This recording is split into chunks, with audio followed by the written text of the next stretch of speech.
हमारी क्लास बीच में अटक गई थी और हमने अभी तक जो लास्ट क्लास में थे 31 क्लास वो ऑलरेडी हो चुकी हैं। 32 आज 32वीं क्लास है, जिसमें अभी तक हमने देखा है कि जो हम पढ़ रहे थे वो क्रांतिकारी आंदोलन का सेकंड चरण पढ़ रहे थे।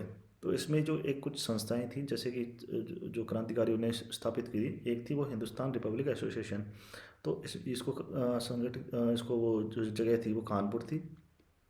और जो इसमें वो थे, इसके संस्थापक थे, एक थे सचिंद्र सन्याल, भगवती चरण बोहरा, राम प्रसाद आरपीवी, राम प्रसाद बिस्मिल, चंद्रशेखर आज़ाद और जोगेंद्र चटर्जी। अब इनमें जो सचिंद्र सन्याल ने लिखी कुछ बुक भी हैं, वो देख लेते हैं। बंदी जीवन है और एक तो वर्तमान रणनीति है। और ऐसे ही भगवती चरण बोहरा, उनकी जो बुक है, बुक का नाम है फिलोसफी ऑफ द बम। ठीक है। अब एक घटना हुई थी 9 अगस्त 1925 में। जो अंग्रेजों की एक ट्रेन थी वो जा रही थी, वो खजाना लेके जा रही थी अंग्रेजों का। तो इन्होंने एक योजना बनाई कि इस ट्रेन को लूटा जाए। तो इन्होंने उस ट्रेन को लूट लिया। तो फिर अंग्रेजों ने कुछ लोगों पे फिर उनको पकड़ लिया और एक काकोड़ी षड्यंत्र के नाम से 4 लोगों पर केस चलाया और उनको फांसी दी गई। उन 4 लोगों में थे, एक तो राम प्रसाद बिस्मिल थे, एक रोशन सिंह थे, एक थे अशफाक उल्ला खान और एक थे राजेंद्र लाहड़ी। ठीक है। फिर इसी में सेकंड चरण में एक और बनती है, जो कि हिंदुस्तान सोशलिस्ट रिपब्लिक एसोसिएशन है, वो कि 1928 में बनती है। और जो इसकी स्थापना हुई थी वो फिरोज शाह कोटला, दिल्ली, जो कि वो है वहाँ पे दिल्ली में एक स्टेडियम है, जो कि इस टाइम उसका नाम है अरुण जेटली स्टेडियम। वहाँ पे इसकी स्थापना की गई और जो सोशलिस्ट इसमें नाम जोड़ा गया वो भगत सिंह के कहने पर जोड़ा गया। ठीक है। और इसके जो संस्थापक थे, एक तो चंद्रशेखर आज़ाद थे और एक थे भगत सिंह, एक थे सुखदेव, 3 इनके संस्थापक थे। और इसमें एक घटना हुई कि मतलब जब लाला जी साइमन कमीशन का विरोध कर रहे थे लाहौर में, तो वहाँ पे उन पर लाठीचार्ज किया गया। लाठीचार्ज में वो घायल हो गए। तो और फिर 30 अक्टूबर 1998 को उनकी मृत्यु हो गई। वो शहीद हो गए। इस मृत्यु तो नहीं कह सकते, क्योंकि क्रांतिकारी वो एक तरह से शहीद हो गए। तो इन्होंने एक योजना बनाई, इसका बदला लिया जाएगा। लाला जी की जो भी उसको वो कराया, हत्या की गई है लाला जी की, तो उसका एक वो लिया जाएगा बदला। तो इन्होंने क्या करा, 17 दिसंबर 1998 को एक वो थे पुलिस ऑफिसर स्कॉट, उनको वो मारने का योजना बनाई, लेकिन गलती से इन्होंने जॉन सैंडर्स को मार दिया। और फिर एक तो ये चीज़ का बदला लिया। और 8 अप्रैल 1929 को इन्होंने एक बिल पास हो रहा था उसमें, सेंट्रल लेजिस्लेटिव असेंबली में, जिसका नाम था public safety bill, trade and dispute bill. तो इसके विरोध में इन्होंने एक बम फेंक दिया था वहाँ पे। ये किसी को मारना नहीं चाहते थे, लेकिन अपना वो विरोध प्रदर्शन दर्ज करना चाहते थे। ठीक है। तो इनको गिरफ्तार कर लिया गया। इसी के चक्कर में एक 27 फरवरी 1931 को इलाहाबाद में चंद्रशेखर राव थे, वो एल्फर्ड पार्क में पुलिस की मुठभेड़ में वो शहीद हो गए। फिर क्या हुआ, 23 मार्च 1931 को सैंडर्स जो हत्याकांड हुई थी, ठीक है, उसमें भगत सिंह, राजगुरु और सुखदेव को फांसी की सज़ा दी गई और उनको वो शहीद हो गए। तो और जो ये इन पे केस चला था तीनों पे, यही था सेकंड लाहौर षड्यंत्र। ठीक है। पहला तो 1915 में हुआ था, गरम दल के जब नेता भारत आए थे, सभी को पकड़ लिया था और वहाँ फांसी दी गई थी वहाँ पे। तो 1915 में पहला लाहौर षड्यंत्र और 1931 में सेकंड लाहौर षड्यंत्र। अब पूछा जाता, भगत सिंह के कुछ कुछ संगठन भी थे। इसमें थे एक तो नौजवान भारत सभा, एक थी लाहौर स्टूडेंट यूनियन। ठीक है।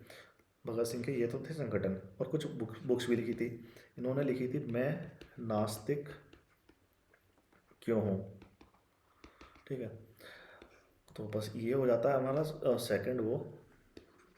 अब आते हैं तीसरा संगठन, एक और है क्रांतिकारी को, उसका नाम था इंडियन रिपब्लिक आर्मी। ठीक है। रिपब्लिकन आर्मी, जो कि 1930 में बना था। और इसके जो संस्थापक थे, एक तो सूर्य सेन थे, जिनको मास्टरदा भी कहते हैं, सूर्य सेन के अलावा इसमें जो थे गणेश घोष थे, अनंत सिंह थे, लौकीनाथ बाउले थे, प्रीतिलता वाडेकर थी, कल्पना दत्त थी, लेकिन मुख्यतः सूर्य सेन थे। सूर्य सेन चटगांव में राष्ट्रीय विद्यालय में एक शिक्षक थे, जो कि पश्चिम बंगाल में पड़ता है। ठीक है। और सूर्य सेन ने ही एक संघ की स्थापना करी थी, वो थी विद्रोही संघ। ठीक है। विद्रोही संघ, इसकी भी स्थापना करी थी। और इनको अंग्रेजों ने 18 अप्रैल 1930 को क्रांतिकारी ने शस्त्रागार पर छापा मार दिया वहाँ पे, ठीक है, जो भी वहाँ पे अंग्रेजों का शस्त्रागार था, और चटगांव, और इस घटना को चटगांव शस्त्रागार छापा कहा जाता है। और प्रीतिलता जो इनकी एक सहयोगी थी, प्रीतिलता वाडेकर, रेलवे कारखाने पर आक्रमण में शहीद हो गई। इसी प्रकार 1934 में क्या हुआ, जो मास्टरदा कहते हैं जैसे सूर्य सेन थे, उनको फांसी दी गई, ठीक है, और उनका भी, वो भी शहीद हो गए। फिर ठीक है, अब फांसी दे के अब क्या हुआ था, अब 14 दिसंबर एक घटना हुई, 14 दिसंबर 1931 में दो लड़कियां थी, एक थी शांति घोष, एक थी सुनीति घोष, दो बहनें थी, सुनीति चौधरी, दो बहनें नहीं थी, सॉरी, शांति घोष और सुनीति चौधरी, दो वो थी, बालिकाएं थी। इन्होंने क्या करा, एक कोमिला जो कि उड़ीसा में पड़ता है, उसके कलेक्टर पे गोली चला दी और उसकी हत्या कर दी। ये घटना थोड़ी याद रखने वाली इंपॉर्टेंट है, लड़कियों, छोटी लड़कियों द्वारा क्रांतिकारी की भूमिका निभाई गई थी। और एक घटना हुई 6 फरवरी 1932 को, जो कलकत्ता विश्वविद्यालय के मतलब कॉन्वोकेशन सेरेमनी के दौरान बंगाल का जो गवर्नर था वीना दास, बंगाल के जो गवर्नर थे उन पर वीना दास द्वारा एक लड़की थी, उन्होंने गोली चला दी थी, ठीक है। तो ये कुछ चीज़ें हुई थी, घटनाएं हुई थी क्रांतिकारियों के समय। और अब देख लेते हैं इसका महत्व क्या था, सेकंड चरण का महत्व क्या था। हमने क्या क्या पढ़ा, IRA पढ़ा, इसमें संगठन में एक पढ़ा था HSRA, Hindustan socialist Republic association, और हिंदुस्तान रिपब्लिक एसोसिएशन, तीन ही यही थे। अब इसके महत्व देख लेते हैं क्या कहते हैं। एक तो इन्होंने निष्क्रियता के युग में इन्होंने राष्ट्रीय आंदोलन को जारी रखा। दूसरी बात, इन्होंने व्यक्तिगत बलिदान का उदाहरण दिया जिससे युवाओं को राष्ट्रीय आंदोलन में आकर्षित किया। तीसरी बात, इन्होंने संपूर्ण क्रांति पर जोर दिया और इन्होंने राजनीति के साथ साथ राजनीतिक आर्थिक स्वतंत्रता की भी मांग करी थी। चौथी बात, जो क्रांतिकारी थे वो समाजवादी विचारधारा से प्रेरित थे, जिसने राष्ट्रीय आंदोलन को नया आयाम प्रदान करा। पांचवी, इन्होंने जो धर्म निरपेक्षता पर जोर दिया था अधिक से, ताकि अधिक से अधिक लोग राष्ट्रीय आंदोलन में जुड़ें, इनके साथ जुड़ें, और जो राष्ट्रीय आंदोलन के धर्म निरपेक्ष ढांचे को मजबूत करता है। छठा, जो महिलाएं थी, महिलाएं क्रांतिकारी गतिविधियों से जुड़ी रही। अभी हमने देखा शांति घोष, सुनीति चौधरी, बीना दास द्वारा कई महिलाएं क्रांतिकारी थी जो जुड़ी थी, जिससे महिला सशक्तिकरण को बढ़ावा मिला। साथ ही 1935 का जो एक्ट बना वो इसी का सुधार का एक्ट, हमको लिखना पड़ता है ये वाली चीज़ें, मतलब और भी चीज़ें थी लेकिन एक प्रभाव ये भी था जो एक्ट के सुधार करने पड़े। फिर आठवीं बात, जो क्रांतिकारी के कारण बड़ी संख्या में लोगों ने सभी ने क्या अवज्ञा आंदोलन में भाग लिया था इन्हीं के कारण। और नौवां, क्रांतिकारियों के दबाव के कारण अंग्रेजों को भारतीयों के साथ समझौता करना पड़ा, जो कि था गांधी इरविन समझौता, ठीक है। अब हम देख लेते हैं जो क्रांतिकारी आंदोलन हुआ, ठीक है। चलो ठीक है, एक मिनट इसको कर लेते हैं।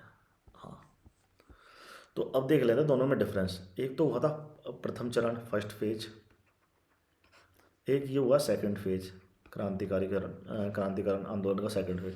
अब उसमें डिफरेंस देख लेते हैं क्या क्या डिफरेंस है, ठीक है। इसमें एक तो ये था, ये धार्मिक प्रतीकों का इस्तेमाल करा इन्होंने, तो और इन्होंने धर्मनिरपेक्षता को अपनाया, ठीक है, एक तो ये हो गया। दूसरा, और यह विदेशों में भी फैला काफ़ी हद तक, मतलब हमने गदर आंदोलन देखा, जो भी बोलते सैन फ्रांसिस्को, कनाडा वगैरह काफ़ी जगह फैला, लेकिन ये विदेशों में इतना नहीं फैला जितना अपने राष्ट्र में जितना इसका वो रहा था योगदान।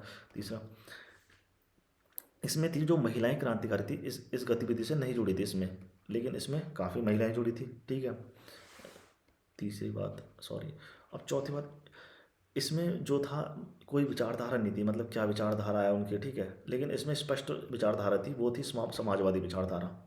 पांचवें, जो इनकी रणनीति थी वो व्यक्तिगत कार्रवाई करते थे ये लोग, और ये संगठित कार्रवाई करते थे।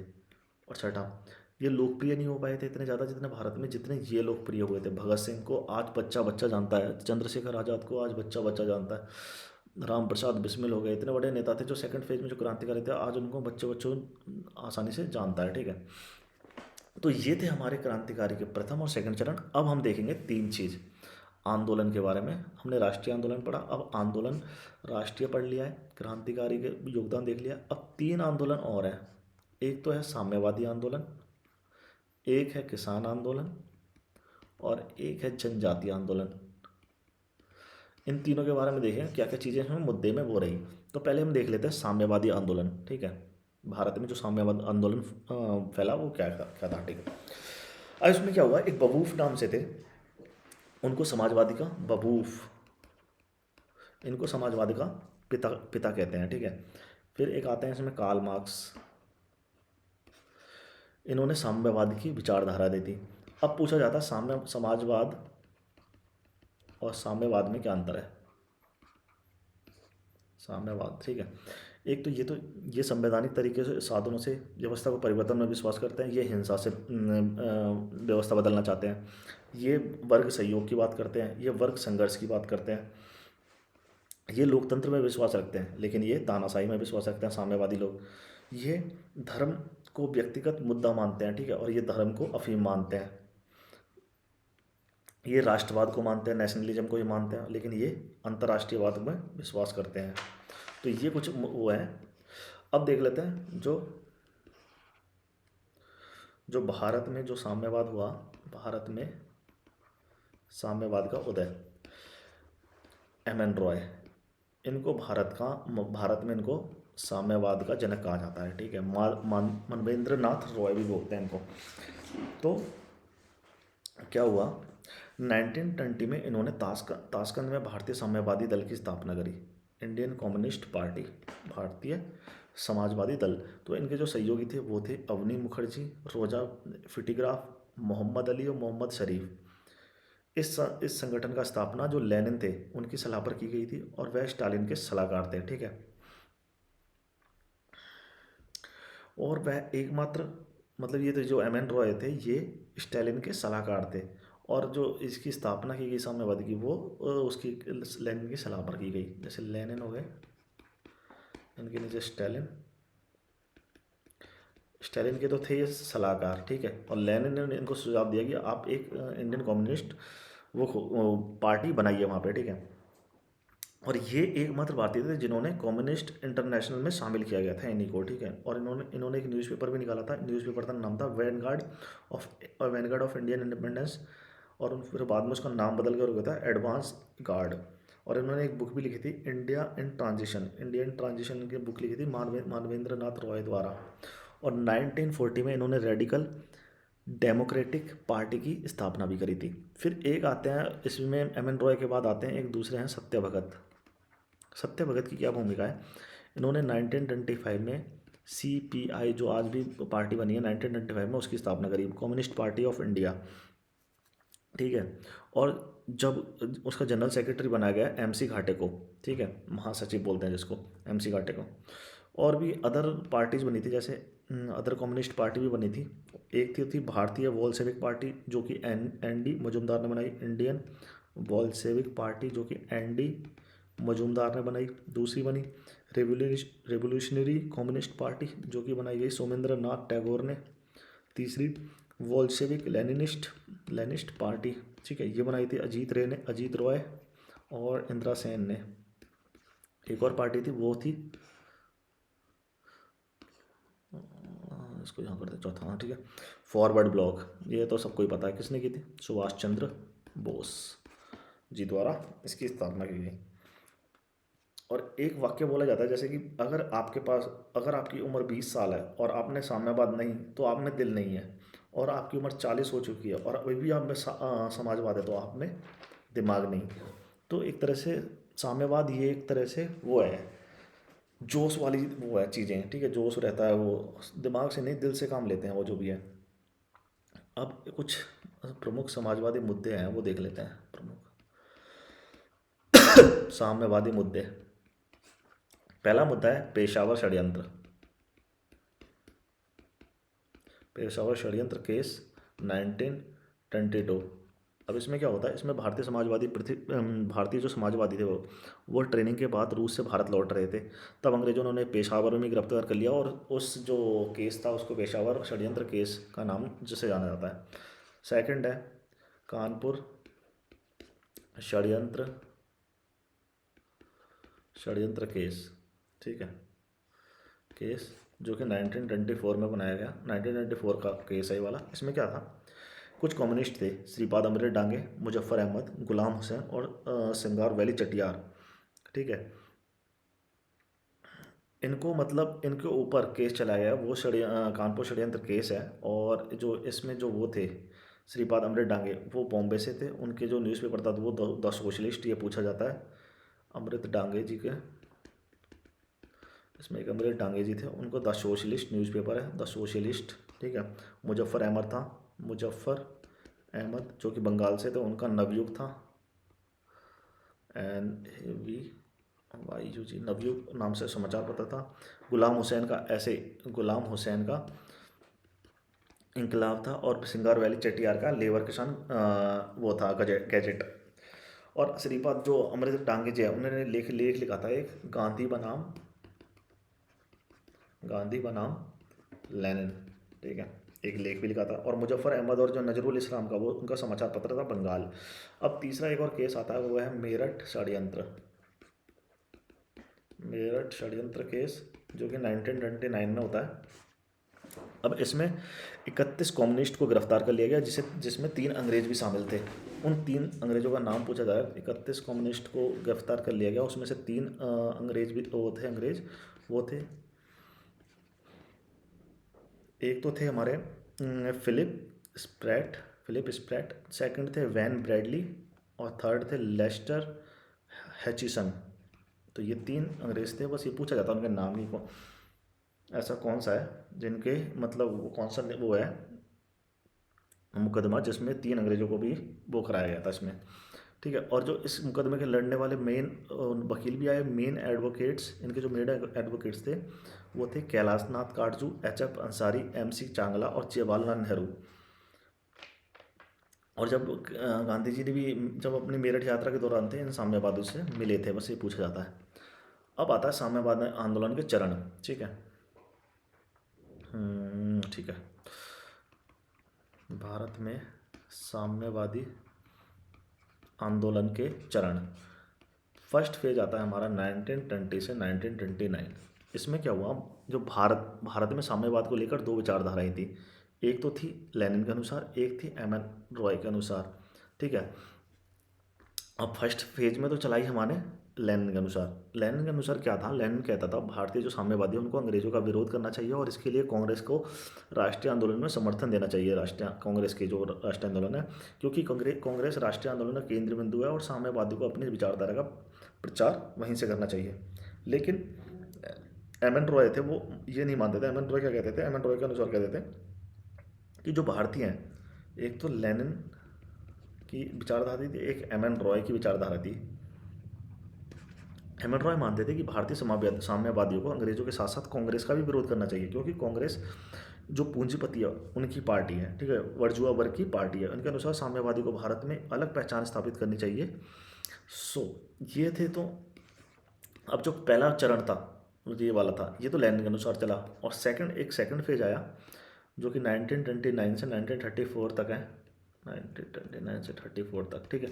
अब इस जो फर्स्ट फेज़ था इसमें तो ये था, इसीलिए कांग्रेस ने भी, जो फर्स्ट फेज़ था कांग्रेस का सपोर्ट करता था, तो इसीलिए कांग्रेस ने भी साम्यवादी को समर्थन किया। इसीलिए नेहरू जी ने साम्यवादियों के मेरठ षड्यंत्र के मामले में वकालत की, और गांधी जी भी साम्यवादियों से मिलने चले गए थे। लेकिन अब जो सेकेंड फेज़ आया 1929 से 34, ये कांग्रेस के खिलाफ हो गए। कांग्रेस के खिलाफ हो गए तो कांग्रेस भी इनका साथ नहीं देगी, ठीक है। एक और जोड़ लेते हैं, पेज जोड़ लेते हैं तो कुछ, ठीक है। तो इस चरण में जो MN रॉय की विचारधारा को अपनाया गया इस फेज में, और इन्होंने अंग्रेजों के साथ साथ कांग्रेस का भी विरोध करा। फिर साम्यवादियों ने जो गांधी इरविन समझौता हुआ था उसको बोला गया, राष्ट्र के साथ विश्वासघात कराया कांग्रेस ने, और सुभाष चंद्र बोस और जवाहरलाल नेहरू को पूंजीवाद का एजेंट तक घोषित कर दिया था दोनों को। इसके अतिवाद जो एग्रेसिव पॉलिसी के कारण गवर्नर जनरल लॉर्ड विलिंगटन है, उन्होंने साम्यवादी बलों पर प्रतिबंधी लगा दिया। कौन था, विलिंगटन द्वारा प्रतिबंध लगा दिया गया। फिर आया थर्ड फेज, इसीलिए ज़्यादा सक्सेसफुल 1934 से 39, ठीक है। ये तीसरा चरण था। तो अंग्रेजों से बचने के लिए साम्यवादी फिर कांग्रेस में शामिल हो गए, और साम्यवाद का पक्ष में कांग्रेस की विचारधारा को बदलने की कोशिश करी। उन्होंने सुभाष चंद्र बोस, जवाहरलाल नेहरू का भी समर्थन करा। इसीलिए 1934 से 39 में जो जवाहरलाल नेहरू और सुभाष चंद्र बोस ने कांग्रेस के अध्यक्ष के रूप में नियुक्त किया गया था। और इसी अवधि के दौरान ऑल इंडिया किसान सभा का गठन हुआ, और कांग्रेस ने अपना कृषि कार्यक्रम करा। कांग्रेस ने योजना समिति का भी गठन करा था उसी में, ठीक है। और कांग्रेस ने अपना समर्थन प्रजामंडल को भी दिया इस फेज में, ठीक है। और गांधी जी के विरोध के बावजूद सुभाष चंद्र बोस जो त्रिपुरी सत्र के अध्यक्ष में के खड़े हुए थे, उनको जिता दिया गया इसमें। फिर आता है हमारा फोर्थ फेज 1939 से 45, जो कि सुभाष चंद्र बोस मेन थे इसके। इसमें शुरू में साम्यवादियों ने भारत छोड़ो आंदोलन का समर्थन किया पहले तो, ठीक है, फोर्थ पेज में साम्यवादियों ने, लेकिन बाद में जब हिटलर ने ही रूस पर हमला कर दिया तो रूस ब्रिटेन का समर्थक बन गया। तब भारतीयों ने साम्यवादियों ने भारत छोड़ो आंदोलन का विरोध करा। पहले तो क्विट इंडिया मूवमेंट का वो करता समर्थन, क्योंकि जो रूस था वो, जो साम्यवादी हैं वो तो रूस की विचारधारा से ही पे, जहाँ रूस की जो वो चलेगा वहीं चलेंगे साम्यवादी। तो रूस बाद में अंग्रेजों से मिल गया तो वो अंग्रेजों के सपोर्टर हो गए। और कांग्रेस ने सदस्यों के खिलाफ कई मामलों में गवाह भी बन गए थे, कांग्रेस के सदस्यों के खिलाफ, ये थे जो साम्यवादी थे। अब लास्ट फेज है फिफ्थ फेज में क्या था, अब भारत की आज़ादी तय हो चुकी थी और विभाजन का प्रसंग बचा था बस। तो कैबिनेट मिशन से पहले जो भारतीय साम्यवादी थे, भारत को भाषा और संस्कृति के आधार पर 17 विभाजन की मांग करी थी। ये तो बड़ी वो है कॉन्फ्लिक्ट, 17 भागों में भारत को विभाजित किया जाए। तो इसीलिए ये इनके बारे में आलोचना की जाती है साम्यवादियों के बारे में, भाई ये एकता नहीं चाहती, ये अखंडता को ज़्यादा वो मानते हैं, ठीक है। अब इसका महत्व देख लेते हैं, कुछ महत्व भी है, ठीक है, महत्व तो रहता ही है हर किसी का। पहला, इन्होंने जो किसान और मजदूरों के बीच राजनीतिक चेतना का विकास करा। दूसरा, साम्यवादियों के दबाव के कारण राष्ट्रीय जो स्तर पर किसान और मजदूर है उनकी मांग भी उभरी। तीसरा, साम्यवादियों ने राष्ट्रीय आंदोलन का रिक्त स्थान को भर दिया था। चौथा, इन्होंने राष्ट्रीय आंदोलन के धर्मनिरपेक्ष संरचनाओं को मजबूत किया। पांचवा, इन्होंने जो राष्ट्रीय आंदोलन का नया आयाम दिया और साम्यवाद की विचारधारा में बदल दिया। छठा, इनके प्रभाव के ही कारण भारत में जो क्रांतिकारी आंदोलन था उसका दूसरा चरण शुरू किया गया। सातवां, इन्होंने लगातार संघर्ष की नीति अपनाई। गांधी जी कहते थे स्ट्रगल रेस्ट स्ट्रगल, बट ये कहते थे स्ट्रगल एंड कांस्टेंट स्ट्रगल। आठवां, जो किसान थे और मजदूर थे उनकी राजनीतिक चेतना विकास हुई और वह सविनय के अवज्ञा आंदोलन में पार्टिसिपेट करने, जिससे मतलब आंदोलन को एक नया काफ़ी बल मिला। और एक है, इसके ही कारण भारत में विभिन्न किसान मजदूर संगठनों की स्थापना हुई, इसके ही कारण जन जागरूकता के कारण। अब इसकी कुछ कमियां थी। कमियां, पहला, जो साम्यवाद को भारत की परिस्थितियों के अनुसार ढलने का प्रयास नहीं किया, मतलब कैसे लोग हैं, भारत के लोग हैं उनके अनुसार नहीं करा, ये अपनी ही जो उसकी विचारधारा उसको ही भारत में थोपने पे लगे हुए थे। सेकंड, क्योंकि भारतीय समाज एक शांतिपूर्ण समाज है और यह हिंसा से व्यवस्था को बदलने का विश्वास नहीं रखता, लेकिन जो साम्यवादी थे वो हिंसा से व्यवस्था को बदलना चाहते थे, यहीं टकराव हो जाता है, ठीक है। तीसरा, जो भारतीय किसान अशिक्षित थे और वे साम्यवाद को समझ ही नहीं सके, इसीलिए ये ज़्यादा वो नहीं हुआ प्रचलित। जो ब्रिटिश नीतियाँ थी, चौथा, ब्रिटिश नीतियाँ के कारण भारत में उद्योगों का विकास नहीं हुआ था, उपलब्ध मजदूरों की संख्या भी कम थी, जो साम्यवाद में प्रमुख है, मजदूरी मानते हैं सबसे ज़्यादा बड़े उसमें वर्ग जो मांगते हैं, मजदूर वर्ग को ही मानते हैं साम्यवाद बेसिकली, ठीक है। कौन कौन मजदूर और किसान, किसान अशिक्षित थे, मजदूर थे नहीं। पांचवा, जो भारतीय साम्यवादी रूस से प्रेरित था और उन्होंने अपनी अलग पहचान नहीं बनाई, मतलब जो रूस की नीतियाँ थी वही अपने चलाते रहे। छठा, साम्यवादियों ने कई गलत फैसले करे, जैसे कांग्रेस का विरोध करा, भारत छोड़ो आंदोलन का विरोध करा, और सबसे इम्पोर्टेंट जो भारत था उसको 17 भागों में विभाजित करने की मांग भी रखी थी इन्होंने, ठीक है। और एक भारतीय जो साम्यवादी थे वो एकजुट नहीं थे, नॉट यूनाइटेड, ठीक है। तो ये तो है साम्यवादी के बारे में। अब कांग्रेस में भी एक कुछ साम्यवादी दल थे, जैसे कांग्रेस समाजवादी दल, इनकी स्थापना हुई थी 1935 में बॉम्बे में, ठीक है। और ये एक कांग्रेस पर एक दबाव समूह था। इसका उद्देश्य क्या था, इसका उद्देश्य यही था कि कांग्रेस में समाजवादी विचारधारा को लोकप्रिय बनाया जाए, युवाओं को साम्यवाद की ओर जाने से रोका जाए। समाजवादी और साम्यवाद में मैंने डिफरेंस बता दिया है ऑलरेडी। तो ये समाजवाद था ताकि साम्यवाद से रोका जा सके। अब तीसरा, जो युवाओं को कांग्रेस में साम्यवाद का विकल्प का उपलब्ध कराना। जो इसके नेता थे कांग्रेस साम्यवाद दल के, एक तो था जयप्रकाश नारायण, एक थे राम मनोहर लोहिया, एक थे अशोक मेहता और आचार्य नरेंद्र देव, इसकी मुख्य भूमिका थे। और इनकी कुछ बुक है, जैसे जयप्रकाश जो सॉरी जेपी जयप्रकाश नारायण की है वाइस सोशलिज्म, एक बुक है इनकी, ठीक है। इसी प्रकार जो आचार्य नरेंद्र देव थे, इनकी भी एक बुक है, उसका नाम है सोशलिज्म एंड नेशनल मूवमेंट। एक थे राम मनोहर लोहिया, आरएमएल, हॉस्पिटल भी नाम है इनके दिल्ली में, और उसका उन्होंने लिखी थी गिल्टीज ऑफ इंडियाज पार्टीशन। और एक अशोक जो मेहता थे, अशोक मेहता की कुछ एक वो थी ऑर्गेनाइजेशन जो थी हिंद मजदूर सभा। सो ये कुछ थे समाजवादी। अब एक एक और आती है आज़ाद हिंद फौज। इसके बिना तो सामने बात अधूरा ही है भारत में, इसको पढ़ेंगे नहीं तो। इसको बोलते हैं इंडियन नेशनल आर्मी। तो इसकी पृष्ठभूमि देखते हैं। सबसे पहले ये कैप्टन मोहन सिंह थे और निरंजन सिंह गिल ने जापानियों के सहयोग से आज़ाद हिंद फौज का गठन करा और रास बिहारी बोस को अपना नेता बना दिया। रास बिहारी बोस ने टोक्यो में इंडियन इंडिपेंडेंस लीग रास बिहारी बोस ने इंडियन इंडिपेंडेंस लीग की स्थापना करी, ठीक है। और कालांतर में सुभाष चंद्र बोस को आज़ाद हिंद फौज का नेता बनाया गया इसमें, ठीक है। फिर क्या बोलते हैं, सिंगापुर और जो रंगून रंगून है उसमें आज़ाद हिंद फौज का हेड क्वार्टर। अब पूछा जाता है कि आज़ाद हिंद फौज का हेड क्वार्टर कहाँ कहाँ होता है। एक था सिंगापुर, एक था रंगून। रंगून कहाँ पे, बर्मा में, ठीक है। अब आज़ाद हिंद फौज की एक महिला ब्रिगेड भी थी, उसमें झांसी रानी बटालियन का रूप में बुलाया जाता है जिसके, और उसकी जो वो थी प्रमुख थी वो लक्ष्मी स्वामीनाथन थी। अब सुभाष चंद्र बोस जी थे, उन्होंने आज़ाद हिंद सरकार का भी गठन किया, इंडियन नेशनल गवर्नमेंट, ठीक है। और सुभाष चंद्र ने गांधी जी को राष्ट्रपिता भी कहा था। राष्ट्रपिता पूछा जाता है किसने कहा था, सुभाष चंद्र बोस द्वारा कहा गया गांधी जी को। अब जो सरकार सुभाष चंद्र बोस ने इंडियन नेशनल गवर्नमेंट बनाई थी, इसको कई देशों मतलब 2-3 देशों ने सहयोग भी वो भी दी थी, क्या बोलते समर्थन दिया था। एक तो जर्मनी था, एक जापान था। जर्मनी, जापान, इटली द्वारा इसका समर्थन दिया गया और आज़ाद हिंद फौज ने अंडमान एंड निकोबार द्वीप समूह पर कब्जा कर लिया और नाम बदलकर शहीद द्वीप और स्वराज द्वीप रख दिया उस दोनों का नाम, अंडमान निकोबार का। फिर बाद में क्या हुआ, जो जापानी सेना थी उन्होंने अंग्रेजों के सामने आत्मसमर्पण कर दिया और आज़ाद हिंद को पीछे हटना पड़ा। इसीलिए मतलब आज़ाद हिंद फौज बाद में कम हो गई थी, मतलब उसकी शक्ति। और सुभाष चंद्र बोस ताइवान जा रहे थे, वहीं जाते समय विमान दुर्घटना में मृत्यु हो गई उनकी।